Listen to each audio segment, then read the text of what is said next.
করতে পারি নাই। সে যখন আল্লাহকে মানলো না, আমার নবুয়তকে বিশ্বাস করলো না, আমি কেন আল্লাহর কাছে আবার যাইয়া এইরকম জালেম সন্তানের জন্য দোয়া করলাম, আল্লাহর কাছে কেন পারমিশন চাইলাম? আমি জানি না আজকের দিনে আল্লাহ আমার সাথে কি ব্যবহার করে। এই জন্য সন্তানগুলো আল্লাহ বলছে আল মালু ওয়াল বানুনা জিনাতুল হায়াতাদ দুনিয়া। ছেলে সন্তান যেমন নিয়ামত, আবার ওই সন্তানগুলো হয়ে যাবে আপনি আমাদের জন্য কিয়ামত।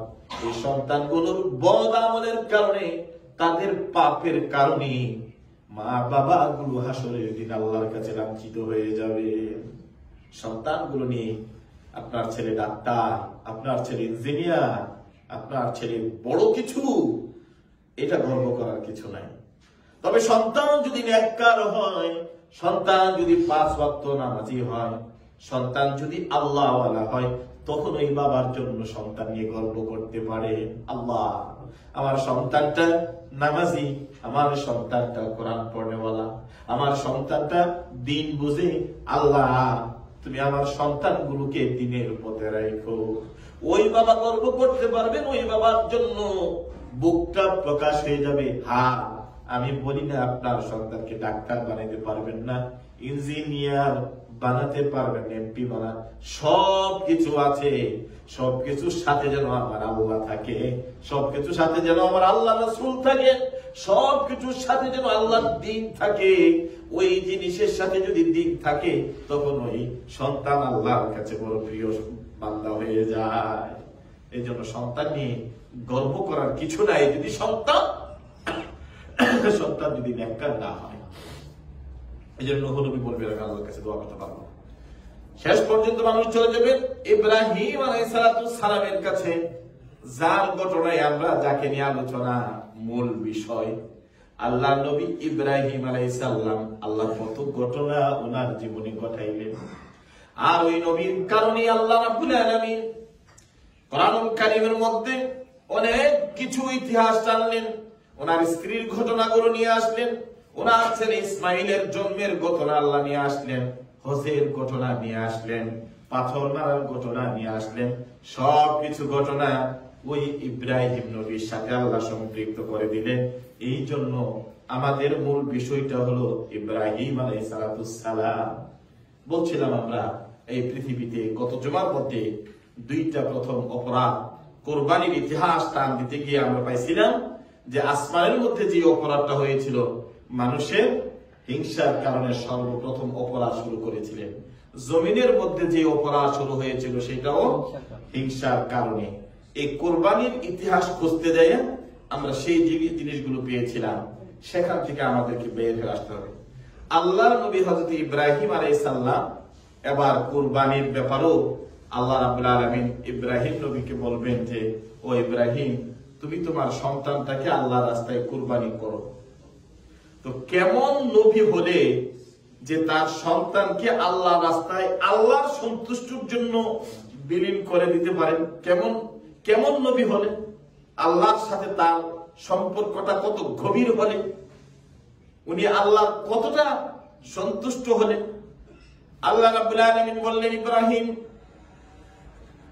তোমার আদরের সবচেয়ে আদরের জিনিসটা, মহাব্বতের জিনিসটা আমি আল্লাহর জন্য তুমি কুরবানি করে দাও।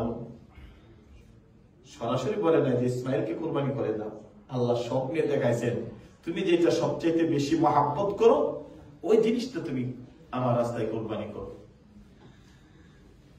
হযরত ইব্রাহিম আলাইহিস সালাম উনি কি মহাব্বত করেন, কোন জিনিস কুরবানি করলে আল্লাহর কাছে সবচেয়ে কবুল হবে উনি বুঝতে পারতেন না। এই জন্য সুন্দর মোটা তাজা একটা উট এনে আল্লাহর রাস্তায় নিয়ে উনি কুরবানি করে দিলেন। আল্লাহ রাব্বুল আলামিন স্বপ্নে আবার দেখালেন, নবীদের স্বপ্ন সত্য। নবীদের স্বপ্ন কি সত্য? নবীদের স্বপ্ন সত্য। নবীরা কোনো মিথ্যা স্বপ্ন, নবীদের উপরে কোনো মিথ্যা আশ্রয় নিতে পারে না। এজন্য ইউসুফ আলাইহিস সালাম জেলখানাতে স্বপ্ন দেখছিলেন, এবার স্বপ্নের বিস্তারিত বর্ণনা উনি বলে দিয়েছিলেন।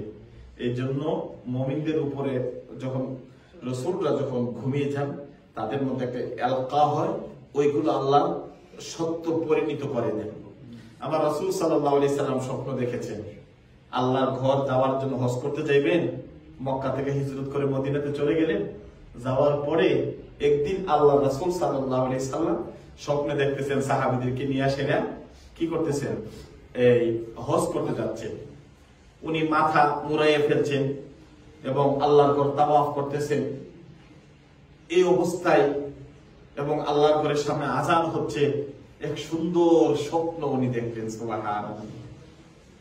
উনি এই স্বপ্ন দেখার পরে ঘুম থেকে উঠে সাহাবীদেরকে বলা শুরু করলেন যে আমি আল্লাহর বাড়ি জিয়ারত করতে যাব, আমি এই স্বপ্ন দেখেছি। তখন আল্লাহ পাক রব্বুল আলামিন, আল্লাহর হাবিব এই স্বপ্ন দেখার পরে, নবীদের স্বপ্ন তো সত্য, কিন্তু এই স্বপ্নের পরেই সাথে সাথে উনি এই আল্লাহর পারমিশনের জন্য অপেক্ষা না করে কিছু মানুষদেরকে নিয়ে উনি উমরা করার জন্য রওনা হয়ে গেলেন। তো মক্কা থেকে প্রায় 19 কিলোমিটার দূরে ও জায়গাতে যখন গেলেন, আবু জেহেল বাহিনী যখন খবর পাইল যে মদিনা থেকে রাসূল সাল্লাল্লাহু আলাইহি ওয়াসাল্লাম কিছু সাহাবীদেরকে নিয়ে উমরা করার জন্য আসতেছে, তখন তারা সেখানে বাধা দিল যে না, তোমরা গিয়ে ওখানে উমরা করতে পারবা না। রাসূল সাল্লাল্লাহু আলাইহি ওয়াসাল্লাম সাহাবীদেরকে নিয়ে তখন একটা গাছের তলায় বসে একটা ওয়াদা নিয়েছিলেন। এই ঘটনাগুলো সূরা ফাতাহ মধ্যে আল্লাহ পাক বলেছেন। তো যাই হোক, সেখানে ওসমান গনিকে পাঠাইলেন, খবর নিয়ে আসো এবং গিয়ে বলো যে আমরা শুধু উমরা করতে আসছি, আমরা তোমাদের সাথে কারোর সাথে যুদ্ধ বিগ্রহ করবো না, আমরা এই করবো। এগুলো বলার পরে তারা শেষ পর্যন্ত একটা সন্ধিতে চলে গেলেন, যে হুদায়বিয়া সন্ধিটা। ওই দিন তারা ওই গাছের নিচে একটা সন্ধি করলেন এবং ওই সন্ধিতে তারা বললেন যে এই বছর আপনারা উমরা করতে পারবেন না, চলে যাবেন, এর পরের বছর আপনি আসবেন, হজ করতে আসবেন। এরকম ভাবে একটা কথাবার্তা, তাদের একটা চুক্তি হলো। আল্লাহ রাসূল সেখান থেকে চলে গেলেন। তখন কোরআনুল কারীমের ওই আয়াত নাযিল করলেন, ইন্না ফাতাহনা লাকা ফাতহাম মুবিনা। হে রাসূল, আপনি স্বপ্ন দেখেছিলেন আগে, কিন্তু আরেকটু ধৈর্য ধারণ করে কিছুদিন অপেক্ষা করে হলে পরে যখন ওখান থেকে ফিরে আসলেন তখন এই আয়াত নাযিল করলো, আপনাকে এক প্রকাশ্য বিজয় দান করছে। এবং বিজয় কখন? রাসূল রওনা হওয়ার আগে আল্লাহ পাক বিজয় দান করে দিলেন, মক্কা বিজয়ের কথা। সুবহানাল্লাহ। এবার 1400 সাহাবী নিয়ে রাসূল বিনা যুদ্ধে সে মক্কাতে চলে গেলেন, যাই আল্লাহর ঘর ওই যে তাওয়াফ করলেন, মাথা কামাইলেন। আল্লাহ 1 বছর পরে ওই স্বপ্নটাকে আল্লাহ বাস্তবায়ন করে দিলেন। সুবহানাল্লাহ। এই জন্য নবীদের স্বপ্ন সত্য। নবীদের স্বপ্ন কি? সত্য। হযরত ইউসুফ আলাইহিস সালাম স্বপ্ন দেখেছেন, অনেক নবীরাই স্বপ্ন দেখেছেন। তো ইব্রাহিম আলাইহিস সালাম স্বপ্ন দেখলেন এবং আল্লাহর কাছে মনে মনে ভাবলেন হয়তোবা এই স্বপ্নের বিস্তারিত এটাই হবে যে আমরা আল্লাহ রাস্তায় একটা কুরবানি করে দিই। তো উনি একটা সুন্দর উট এনে কুরবানি করে দিলেন। কিন্তু আল্লাহ পাক আবার স্বপ্ন দেখালেন, ইব্রাহিম তুমি যে উট কুরবানি দিচ্ছ, আমি এই উট চাচ্ছি না। তুমি আবার একটা দুম্বা কুরবানি দিলেন। দেওয়ার পরও এরপরও আবার স্বপ্ন দেখালেন, আমি উট চাই না, দুম্বা চাই না। তাহলে এবার হযরত আল্লাহর নবী ইব্রাহিম আলাইহিস সালাম আর বোঝার বাকি নেই, উনি নবী, উনি তো আর বোঝার বাকি নেই। তাহলে বোঝা গেছে, কারণ জীবনের শেষ সময়ে আল্লাহ পাক রব্বুল আলামিন বিবি হাজেরার গর্ভে একটা সন্তান দান করেছে, ওনার নাম হলো ইসমাইল। তো ইসমাইলকে কুরবানি করতে হবে। এখন ইসমাইল আলাইহিস সালাম, বিবি হাজেরা এবং বিবি সারা, তো উনি তো থাকতেন ইরাকে। ইরাক থেকে আল্লাহর নবী হযরত ইব্রাহিম আলাইহিস সালাম শেষ পর্যন্ত ওনার বাবা পাথর মেরে মেরে আগুনের মধ্যে ফালালেন। সেখান থেকে উনি চলে গেলেন সুদূর বাহরাইন উত্তরান্তর কালে। সেখানে ওনার আপন চাচাতো ভাই থাকতো, ওখানে যাইয়া ওনার সাথে সম্পর্ক হওয়ার পরে ওনার মেয়ে চাচাতো বোন বিবি সারাকে ওনার কাছে ইব্রাহিম নবীর কাছে বিবাহ দিলেন। দেওয়ার পরে যখন দিনের ব্যাপারে যখন চলাফেরা শুরু করলো, এমন সময় ইব্রাহিম আলাইহিস সালাম বলেন যে দিনের ব্যাপারে এখনো কোনো নাই, কি যেন কোনো নিরাপত্তা নাই। যে জায়গার মধ্যে দিনের নিরাপত্তা নাই সেখানে আর আমার থাকা মনে যে এখানে সুন্দর হবে না। নবী তো এই জন্য সেখান থেকে উনি রওনা হয়ে গেলেন মিশরের দিকে। কোথায়? মিশরে উনি চলে যাবেন বিবি সারাকে নিয়ে। তো এই অবস্থায় চলে যাবেন ইব্রাহিম আলাইহিস সালাম বিবি সারাকে নিয়ে রওনা হয়েছেন। সেখানে ওনার জীবনে কয়েকটা ঘটনা ঘটেছিল, এগুলো আল্লাহ পাক হাদিস শরীফের মধ্যে, কোরআন কারীমের মধ্যে এবং রাসূল সাল্লাল্লাহু আলাইহি ওয়াসাল্লামের হাদিসের মধ্যে, বুখারী মুসলিম শরীফের মধ্যে হাদিসগুলো আল্লাহ পাক আল্লাহর হাবিব সাল্লাল্লাহু আলাইহি ওয়াসাল্লাম বর্ণনা করে গেছেন। ঘটনাগুলো হলো ইব্রাহিম আলাইহিস সালাম ওই ইরাক থেকে আসার সময় একটা ঘটনা ঘটেছিল। এটা কি? সেটা হলো যে ওই শৈশব থেকে আল্লাহর সাথে তার পরিচয় হলো। হওয়ার পরে মাঝে মাঝে যখন তারা মূর্তি পূজা করতেন, মূর্তি পূজার কাছে যাওয়ার জন্য ওনাকে বলতো মূর্তি পূজা করার জন্য। তো এক সময় তাদের মেলা হলো, মেলার সময় ডাকলো। ইব্রাহিম আলাইহিস সালাম বললেন যে না, আমি মেলাতে যাব না। সবাই বললো যে এত বড় বাৎসরিক একটা উৎসব, আমরা সবাই যাব, আর তুমি একা থাকবা, তার কারণটা কি? বললো ইন্নী সাকিম, আমি অসুস্থ। উনি আকাশের দিকে তাকায় থাকলেন, কারণ তখনকার মানুষগুলো তারকা পূজা করতেন। তো সেই হিসাবে হযরত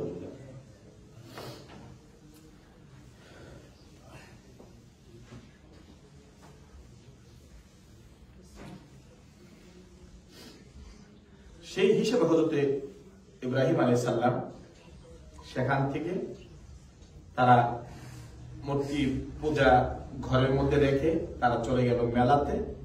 আর হযরত ইব্রাহিম আলাইহিস সালাম যাওয়ার পরে ওই ঘরের ভিতরে ঢুইকা যাওয়ার আগে উনি বললেন যে আমি সাকিম, ইন্নী সাকিম, আমি অসুস্থ, আমি যাব না।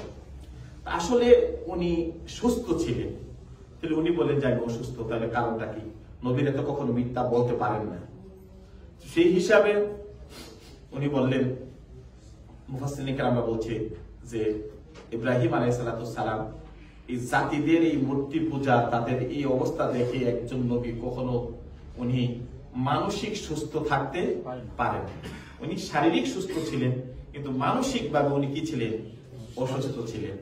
এই জন্য এই কথাটা একটু যেন কেমন লাগছে, আসলে মনে হয় যে উনি মিথ্যা মিথ্যা লাগে। ওই যে হাসরের কথা থেকে বলছিলাম, আদম আলাইহিস সালাম, হযরতে নূহ আলাইহিস সালাম এবং ইব্রাহিম আলাইহিস সালাম, সমস্ত মানুষ হাসরবাসীর কাছে চলে যাবেন, সেখানে আল্লাহর কাছে দোয়া করবেন। উনি বললেন যে আমি আল্লাহর কাছে কেমনে বলবো, আমি তো ওই সময় সুস্থ ছিলাম, তারপর আমি অসুস্থর ভান করেছি, কিন্তু আমি মানসিক অসুস্থ ছিলাম। আর এই অসুস্থতার এই জন্য কোরআনুল কারীমে আরবিগুলো ভেবে আসছে, যদি কেউ আমরা যে অসুস্থ হয় এটাকে আরবিতে মারিদ বলা হয়, মারিদ, ইনতা মারিদ, তুমি কি অসুস্থ? আর সরাসরি যারা মানসিক অসুস্থ তাদেরকে সাকিম বলে কোরআনের ভাষায়। তো সেই হিসাবে উনি বলেন আনা সাকিম, আমি অসুস্থ। তারপর ওনার নিজের কাছে একটা কেমন লাগছে, যাই রে এই কথাটা যে আমি বললাম এটা কি কোনো মিথ্যা হয়ে গেল কিনা, আসলে তো আমি সুস্থ ছিলাম। হাসরের ময়দানে সমস্ত মানুষগুলো যখন ইব্রাহিম নবীর কাছে যাবেন, উনি তিনটা কথা বলবেন আজকের দিনে, আল্লাহর কাছে আমি জানি না, আমি নিজে ইচ্ছা করে মিথ্যা বলি নাই, আমার অন্য একটা কারণ ছিল, আমি বলেছি অসুস্থ, আসলে আমি সুস্থ ছিলাম। আজকে হাসরের ময়দানে আল্লাহর কাছে যাইয়া মানুষের জন্য কিছু বলবো, ওই কথাটা সরাসরি যেহেতু হয় নাই, আমার ভয় হয় না জেনে আমি আল্লাহর সাথে আমার আজকে কি ব্যবহার করে আমি যেন আল্লাহর কাছে সুপারিশ করলে আল্লাহ কবুল করে কিনা। সুবহানাল্লাহ।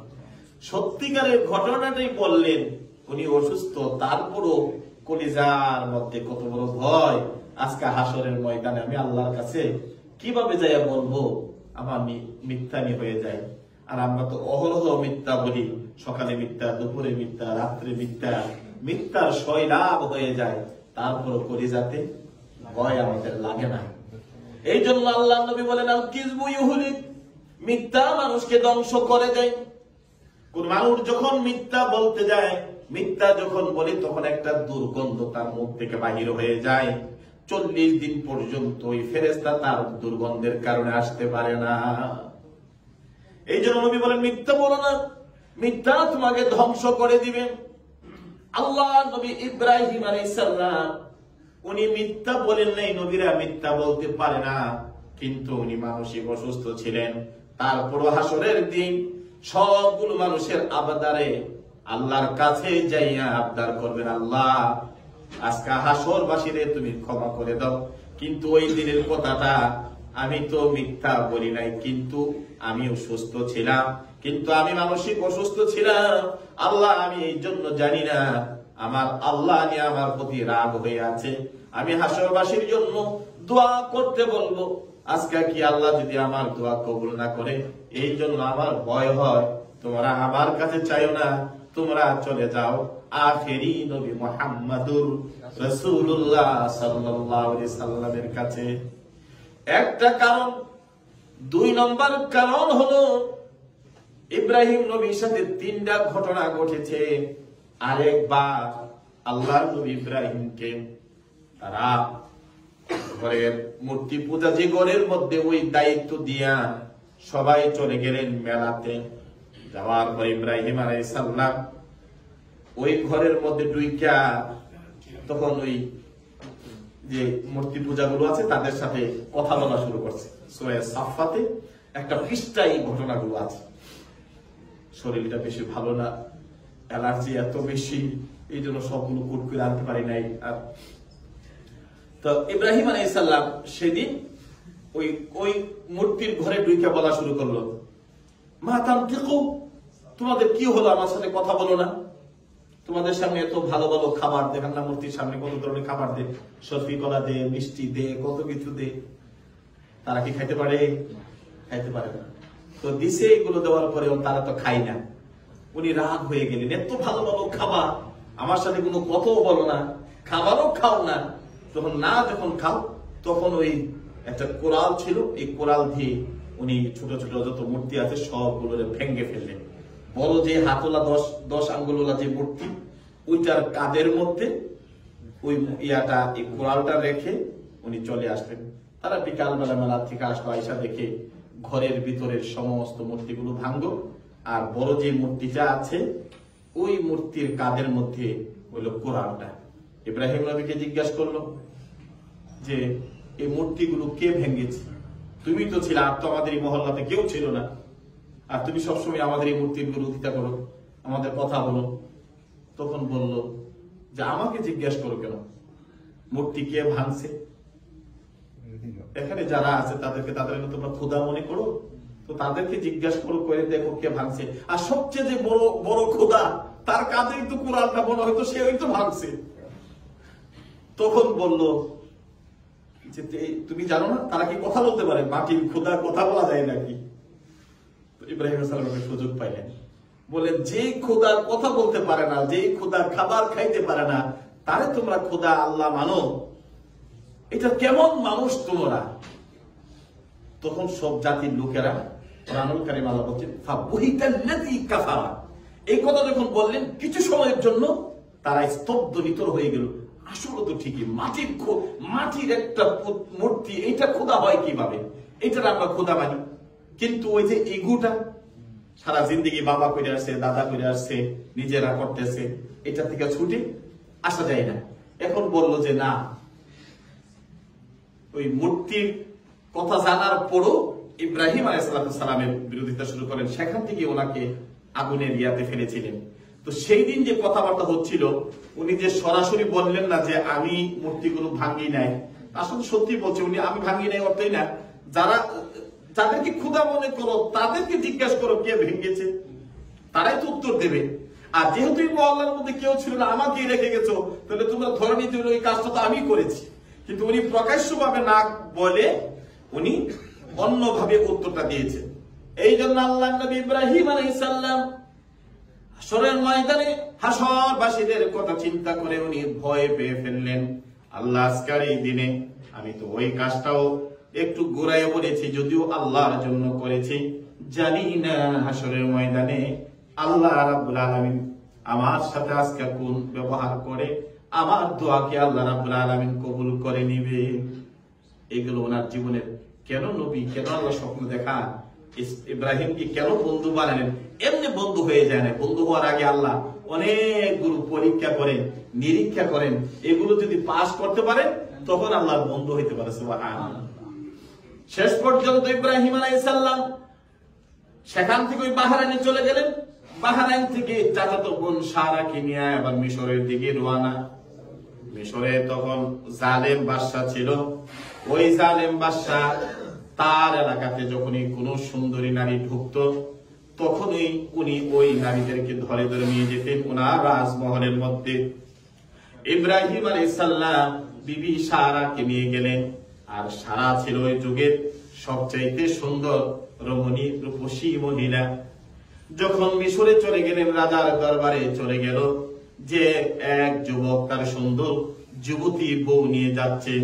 এই খবর শোনার সাথে সাথে রাজার জালেম সৈন্যবাহিনী যাইয়া আল্লাহর নবী ইব্রাহিম আলাইহিস সালাম আর বিবি সারাকে ধরে নিয়ে গেলেন। নেওয়ার পরে এমন সময় যখন তারা ধরে নেবে, ইব্রাহিম আলাইহিস সালাম বিবি সারাকে একটা কথা বলেছিলেন, বিবি সারা গো, এই বাদশা বড় জালেম বাদশা, সুন্দরী মেয়েদেরকে পাইলেই সে নিয়ে ব্যবহার করেন, তাদের উপর অত্যাচার করেন। তোমাকে যখন ধরে নিবে আর যদি জিজ্ঞাসা করে আমি কে, তো তুমি বললো তোমার ভাই, এমন তো চাচাতো ভাই। আর দ্বিতীয়ত হলো যদি ভাই বোন হয় তখন নাকি তখনকার সময় ছেড়ে দিতেন। আর যেহেতু কুল্লু মুসলিমুন ইখওয়া, সমস্ত মুসলমান ভাই ভাই, সমস্ত মুসলমান যারা আল্লাহর প্রতি ঈমান এনেছে তারা বোন বোন, ভাই বোন তুমি বইলো। ওই হ্যাক পথে যদিও আপন ভাই না আপন বোন না, এই কথা তুমি বইলো। ওনাকে ধরে নিয়ে গেলেন, বিবি সারাকে রাজমহলে নিয়ে গেলেন। আর হযরত ইব্রাহিম নবীকে জালেম বাদশার একটা প্রকোষ্ঠের মধ্যে আটকিয়ে রাখলেন। আল্লাহ রাব্বুল আলামিন এখন যখন ভিডিও কলে কথা বলেন, আল্লাহ রাব্বুল আলামিন নবীর জন্য আর বিবি সারার জন্য ওই রকম ভিডিও কল তো ছিল না, কিন্তু আল্লাহ রাব্বুল আলামিন হাজার এত অন্ধকারের প্রকোষ্ঠের ভিতরে আল্লাহ রাব্বুল আলামিন ইব্রাহিম এবং বিবি সারার মধ্যে আল্লাহ খুলে দিয়েছেন। যেখানে যাইতেন উনি, যেখান থেকে যাইতেন সেখান থেকে বিবি সারার অবস্থানটা দেখতে পাইতেন। সুবহানাল্লাহ।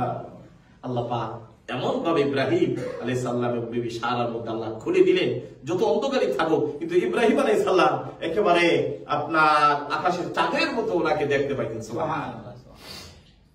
বিবি সারাকে ধরে নিয়ে গেল রাজমহলে জালেম বাদশা নিয়ে। এবার তার দিকে চলে গেলেন, যাইয়া বা বিবি সারার সামনে যখন চলে গেল, তার কুমতলব নিয়ে বুখারী মুসলিম শরীফে হাদিস টুকুন এসছে।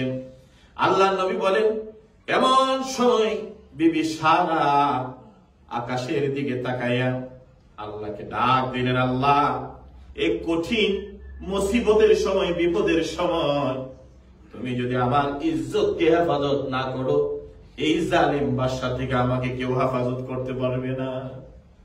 উনি আল্লাহর কাছে বিড়বিড় করে দোয়া করে নিলেন, যে কোনো মুমিন বান্দা মুসলমান যখন কোনো কঠিন বিপদে পড়ে যায় আর আল্লাহ বলে যদি ডাক দেয়, আমার আল্লাহ রাব্বুল আলামিন সাথে সাথে ওই বান্দাকে আল্লাহ সহযোগিতা করে।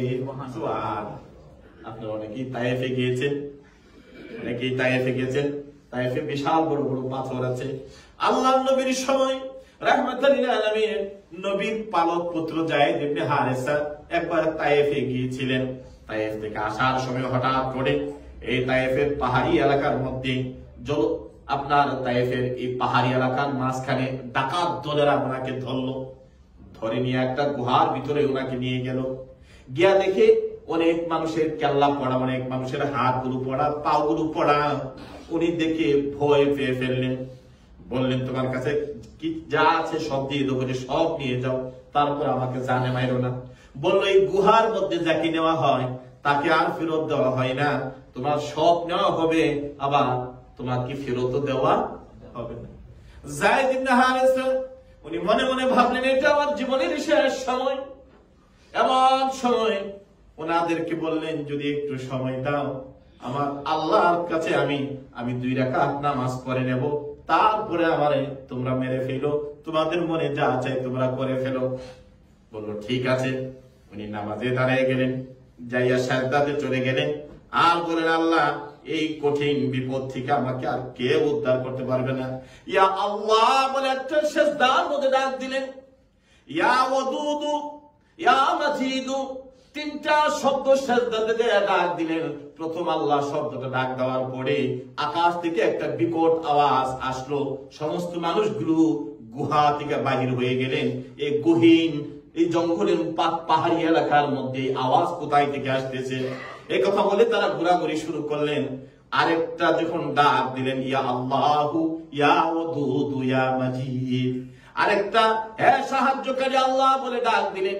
দ্বিতীয় ডাকে দেখলেন একটা বিরাট আকৃতির মানুষ এসে ওই গুহার সামনে দাঁড়ায়া পাশের যে মানুষগুলো আছে সমস্ত মানুষগুলোকে ধরে ধরে মাথার উপর তুলে আছাড় মারে, আর মানুষগুলোর দুনিয়া থেকে বিদায় করে দিচ্ছে। সুবহানাল্লাহ। আল্লাহর নবী বললেন, মানুষ যখন কোন মুমিন যখন কোন কঠিন বিপদে পড়ে যায় আর যখন আল্লাহকে ডাক দেয়, আল্লাহ রাব্বুল আলামিন তখন সাহায্য করেন। ওই বান্দাকে যায়েদ ইবনে হারেসাকে আল্লাহ রাব্বুল আলামিন আকাশ থেকে ফেরেশতা পাঠিয়ে দিলেন। আল্লাহ বলে যখন ডাক দিলেন, উনি প্রথম আসমান থেকে একটা চিৎকার মেরেছিলেন, আর দ্বিতীয়বার ডাক দেওয়ার যে সময় আছে তার মধ্যে যায়েদ ইবনে হারেসার পাশে দাঁড়িয়ে গেলেন। এই হলো মুমিন যখন কোন কঠিন মুসিবত বিপদ আসে আর আল্লাহকে যদি ডাক দিতে পারে, আল্লাহ রাব্বুল আলামিন উদ্ধার করে দেয়। সুবহানাল্লাহ। বিবি হাজারা, বিবি সারা এরা বাদশার দরবারে এই কঠিন অবস্থা থেকে চোখের পানিগুলো ফেলে দিলেন আর বললেন, আল্লাহ তুমি যদি জালিম বাদশার থেকে আমাকে যদি হেফাজত না করো, আমাকে কেউ হেফাজত করতে পারবে না। রব্বুল আলামিন তোমার এই বান্দিকে তুমি হেফাজত করো, আমার চরিত্রটাকে আল্লাহ তুমি হেফাজত করো। কত দাম ছিল এই চরিত্রের। তাই হোক, আল্লাহ পাক রব্বুল আলামিন বিবি হাজারা বিবি সারার দোয়া কবুল করে নিলেন। বাদশা একেবারে গরম হইয়া যখন ওনার দিকে যাচ্ছে, এমন সময়